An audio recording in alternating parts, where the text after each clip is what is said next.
Work no words. Since childhood, my ears and mind were stormed with this quote repetitively. But my brain, as obstinate as myself am, refused to digest it somehow. I mean, how can one survive without the most powerful weapon on the earth?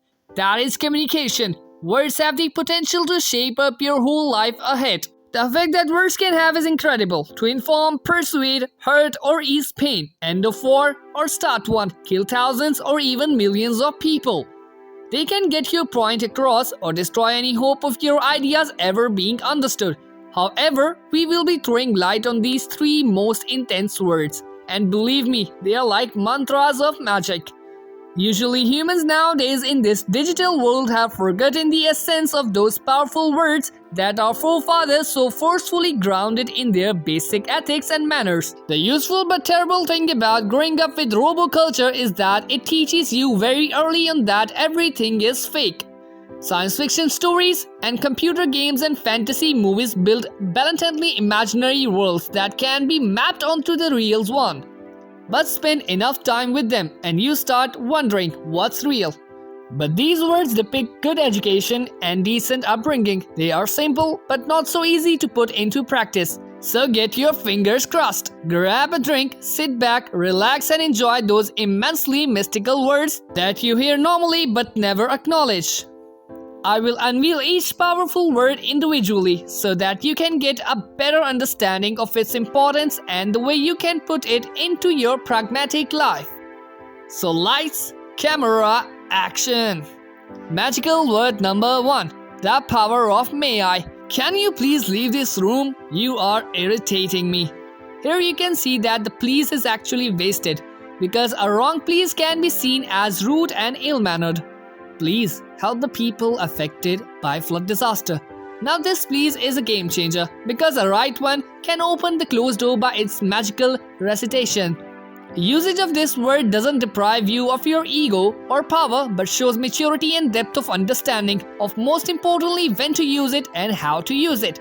Please also depict asking for polite permission and making humble request. Asking permission is knowing how you enter somebody else's life with courtesy. Sometimes we can charge in as if we were wearing heavy walking boots and stomp around the life of any person. But this is not the ethical way. One can be polite yet powerful. There is no written law or constitution that forces human to say please. It's an old practice. We get what we give, and sometimes we get more than what we deserve. Just by saying please, imagine how pleasant every working day would be if each individual would remember to add the little courtesy at the end of every request. It takes just one word to transform a command into a request. It takes just one syllable to transform a working environment from a tense dictatorship to a pleasantly organized manner of all. Magical word number 2. The capability of I am humbled and grateful. Thank you. Thanks for dropping by. Hey, your help appreciated. We all trying best to fight our everyday battle, but we don't remember the simple ingredient of a happy life called gratitude. Often we say thank you just because we have to say it. We don't have the appreciation for the others inside us. But we don't know that when we say thank you from the depth of our heart, it not only boosts the other person's morale but also keep our very own mind at peace. However, there is always an exhilarating joy that comes with this word and its utterance. Not everyone deserves it. A word that gives satisfaction and job well done. The energetic shout of it during a football match puts a smile on your faces. The smile of an orphan receiving gifts from you can fill your heart with infinite satisfaction. You can't go wrong with a thank you, no matter how unappreciative a person can be. The recipient can never detect an ungrateful thank you because it's simply a thank you. I am sharing a very heart-touching story of a lady about how she helped someone reframe her life and then in return she received a thank you note. I received a message over Facebook from a woman who said I had written her a note when she was in the 6th grade, telling her to smile, that she was beautiful and things would get better. She told me she had been contemplating suicide that day and I had saved her life. Today she has a beautiful family and 2 children. Be kind to one another. Imagine what rush the recipient must be experiencing. Magical word number 3. The power of I am sorry or I owe you an apology. Humans are made to err, which explains I'm sorry I raised my voice. I'm sorry I did not stop to say hi. I am sorry I was late. Sorry if I was quiet this morning. Sorry if I spoke too much without listening. Sorry, I forgot. We make numerous mistakes in our daily life. It is good to apologize, but it is important not to repeat those mistakes again and again. But to learn from those mistakes, I am sorry loses a sense when you say it without the feeling of remorse. There's a saying, I'm not sure if it's funny, but here it goes. A man who says it when wrong is called honest. A man who says it when unsure is called wise. A man who says it even when right is called a husband. Haha. However, wars, tribal or gang fights, family feuds, and disagreements stopped at their utterance. The fastest repellent to disaster. But coughing out, I am sorry, is the most difficult thing to do even if you have killed a human.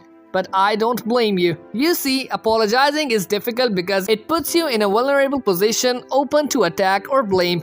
Or the other way around. You may be so full of shame and embarrassment over your actions that you can't bring yourself to face other person. Even worse, you may even feel under pressure to apologize when you have not done or said anything wrong. While an unfair blame game can happen, it is important to reflect on why the other person is feeling aggressive. There may be a missing piece of puzzle, something that doesn't require an apology or may lead to reconciliation. Let me help you understand how to apologize properly with help of an example. Situation 1. I am sorry that I snapped at you when you came into my office yesterday. I had a lot on my plate. In this case, you excuse your behavior because of stress, and you imply that the other person was at fault because they bothered you on a busy day. Situation 2. I know that I hurt your feelings yesterday when I snapped at you. I am sure this embarrassed you, especially since everyone else on the team was there. I was wrong to treat you like that. See, this is how you take the blame of your own actions instead of putting the whole burden on others while apologizing. You see, this proves that words are potentially dangerous weapons that reveal things better left unsaid. They hurt other people and can get their speakers in trouble, or can also uplift people and put their speakers in the good books of many. Oops. Good manners and right conduct were given ratings and grades by teacher in school when we were younger. Our parents did not give us any rating when we were crossing our limits, but we were reinforced when we were crossing our limits. Now that we are left to police our own actions and manners, it pays to choose kindness over hostility. So next time when you want to show your gratitude, appreciate from within and then say thank you. When you say please, say it with complete politeness and means it from the inside. When you want to apologize for something, first feel it inside and then say sorry. Choose your words wisely and more importantly, make them count. That's all from today's video. If you like the video, don't forget to hit the like and subscribe button. See you in the next video.